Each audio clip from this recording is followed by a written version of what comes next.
Hello, listeners. If you've enjoyed these narrations, please click on that like and subscribe button. As a child, I'd call it the flicker. There's one in all of us, glowing and glimmering in the most beautiful way. No two are exactly the same, each is unique to the person. They move like fire and shine like stars. I can recognize someone before they even enter the room, as I see their energy dancing through the walls. The only person I ever spoke to about this was my grandfather. I'd see him every day after school since my mother would still be at work. We'd talk for hours about everything, but I'd often bring the conversation back to the flickers. It never confused him. We just spoke about it like it was normal. He would smile and listen to my stories, and I'd smile whilst telling them. I loved the way he would ask me questions and show genuine interest. I always looked forward to finishing school so I could see him. Something my grandfather was known for was giving advice you didn't ask for. You always needed it though, even if you didn't realize it. There's one particular piece of advice that has always stuck with me. Stay clear of graveyards. A soul of the dead was left here for a reason. He always believed that the flickers were souls, although I never thought the same until recently. I reminded him that I could only see the flickers inside of living people. But he already knew. He told me that I should be prepared for if things ever change. I love him so much. He always thought about how things change and always had a plan for if they did. I do miss my grandfather. I was there when he passed away last month.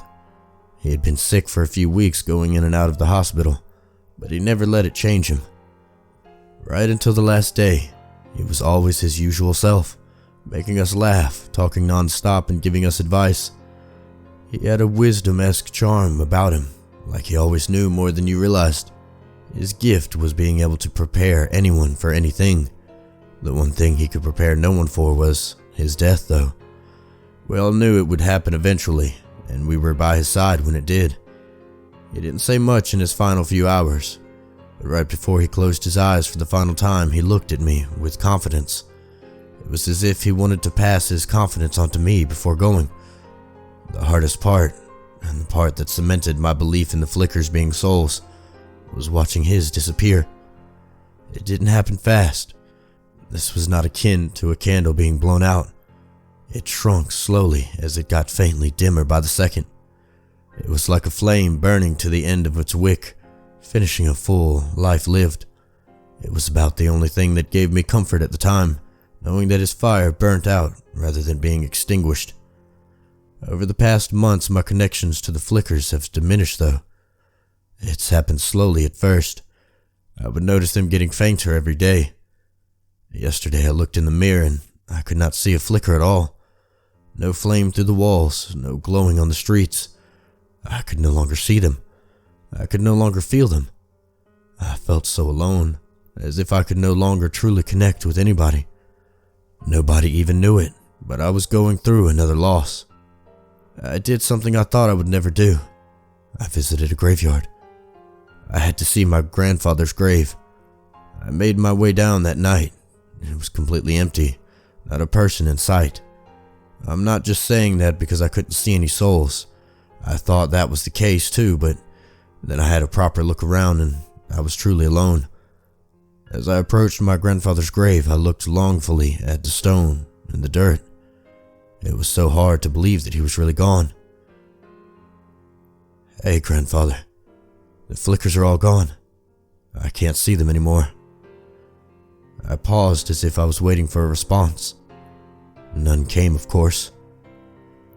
I don't know what it means, but I wanted to tell you. I paused again. It happened around the time you left. I wanted... My speech broke as I started to tear up. I didn't know what I was doing here, and I felt like going had been a stupid idea. Just then, as my silent cries grew into a loud one, I noticed a faint glowing in the ground of a nearby grave.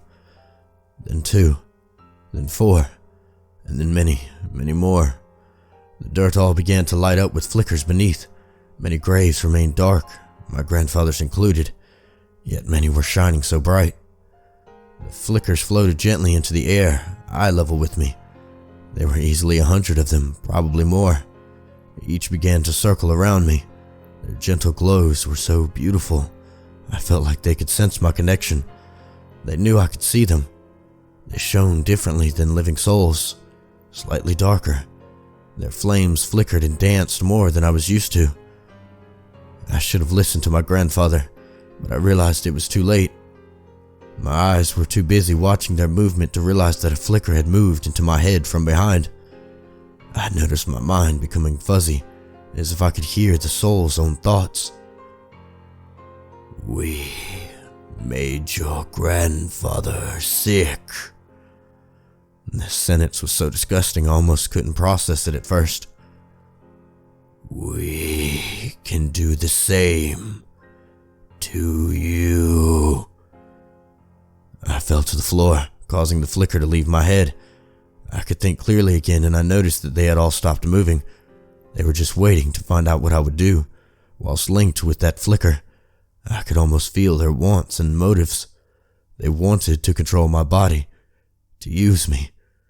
I didn't know what to do, but I could feel that they wanted my mind empty to use for themselves. I was just a vessel for them to get control of. Is this why they killed my grandfather? To access his vacant body? I ran away, leaving the graveyard behind. They didn't seem to follow me. I can only assume that they have to stay close to their physical body. I passed a few people as I ran through the streets, each still without a flicker. I could not see living flickers anymore, only those of the dead. I'm so used to identifying people by their souls that I almost bumped into people several times. I couldn't go home after that. I needed to sit with someone that I trusted, so I went to my mother's place. My plan was to gently open up to her about my ability and tell her everything. Once I got there, I knocked on the door.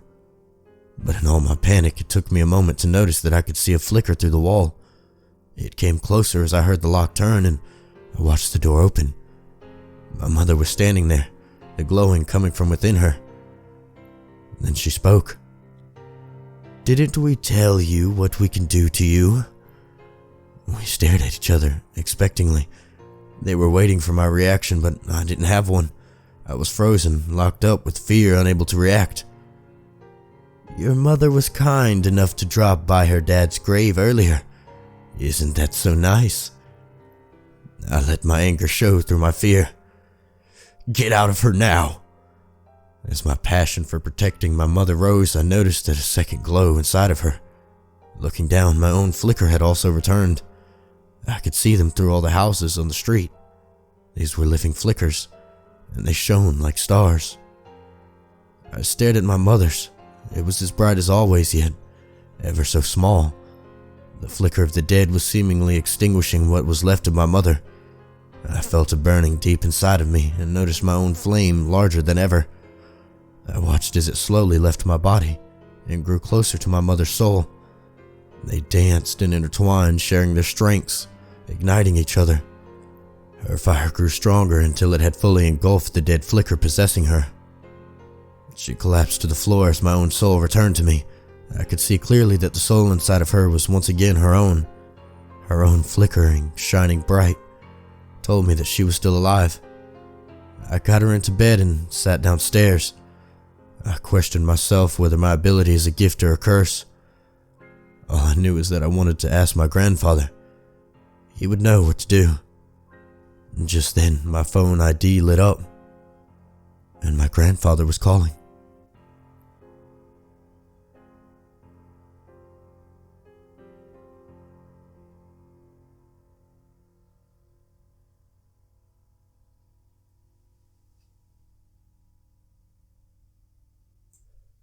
Hello. I just wanted to take the time to say thank you for all the time that y'all have spent in support on my channel. It really means a lot to me. If y'all would like to continue supporting me and making some merchandise for y'all, I have a Patreon account that y'all can check out on the link below. Thank you truly from the bottom of my heart for all the support. Have a good day.